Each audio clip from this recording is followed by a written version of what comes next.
Olá! Hoje a gente vai mergulhar de cabeça na agricultura do mundo desenvolvido. E por que isso é tão fascinante? Porque, no fundo, é uma história sobre poder, sobre política e, claro, sobre muita, mas muita inovação. Para começar, vamos pensar numa coisa bem do nosso dia a dia: um bife. Parece algo comum, né?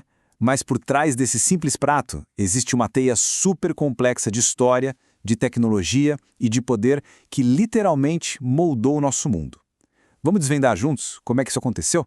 Para entender hoje, a gente precisa voltar lá no começo de tudo. Afinal, o controle sobre a produção de comida sempre foi a base do poder. Foi a agricultura que fez com que sementes se transformassem em impérios gigantescos. Essa história começa, olha só, há cerca de 12.500 anos. As mudanças no clima do planeta levaram os humanos a dar um passo revolucionário, começar a cultivar sementes e a domesticar animais. Isso mudou absolutamente tudo. Os grupos que eram nômades se tornaram sedentários, as populações começaram a crescer e, com o tempo, essas sociedades desenvolveram vantagens militares, tecnológicas, o que permitiu, claro, a conquista de outros povos e a formação de grandes impérios. Agora, vamos dar um salto enorme no tempo e aterrissar no nosso primeiro grande estudo de caso, a América do Norte. Foi lá que a agricultura se transformou numa verdadeira máquina industrial. Uma máquina de escala gigantesca, super especializada e também cheia de controvérsias. A chave para a gente entender a agricultura nos Estados Unidos é um conceito chamado Agricultural Belts, ou os cinturões agrícolas. E o que é isso, afinal? Pensa assim, são regiões imensas, especializadas, onde cada uma é otimizada para um produto específico, tirando o máximo de proveito do clima e da logística. É uma abordagem totalmente industrial para o campo. E que máquina, hein? O Corn Belt, o cinturão do milho, produz milho e soja para alimentar animais. Os Wheat Belts, os cinturões do trigo, se dedicam, claro, ao trigo. Tem os cinturões de frutas no sul e na costa oeste, o do algodão lá no Vale do Baixo Mississippi e o gado de corte espalhado pelas terras do oeste. É tudo setorizado, tudo planejado para ter a máxima eficiência possível. Só que essa eficiência toda tem um preço, né? Aquele modelo histórico do pequeno fazendeiro familiar, o famoso farmer americano, que foi a base da expansão para o oeste, bom, ele está sendo cada vez mais substituído por gigantescos conglomerados agroindustriais. E a consequência disso, o solo vai se esgotando pela monocultura e surge uma dependência massiva de fertilizantes, agrotóxicos e sementes transgênicas. E o vizinho do norte, o Canadá?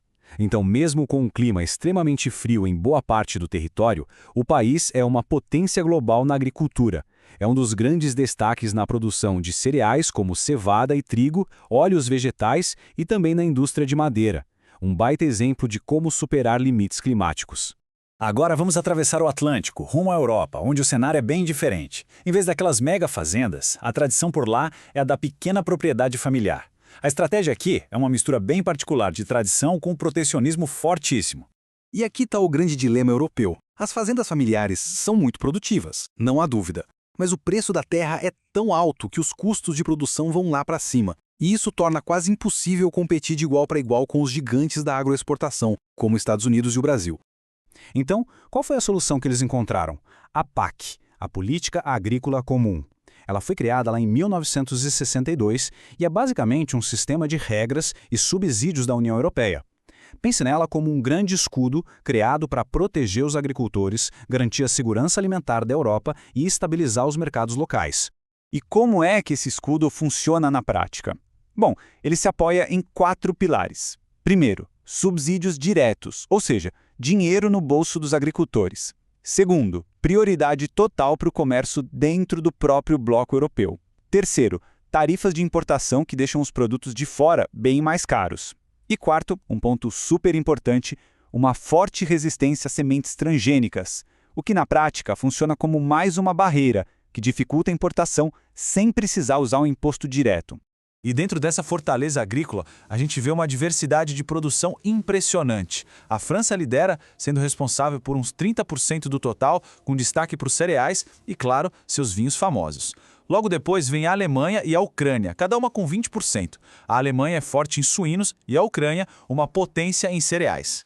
A Inglaterra contribui com 15%, principalmente na pecuária de gado, e o resto se divide entre os outros países.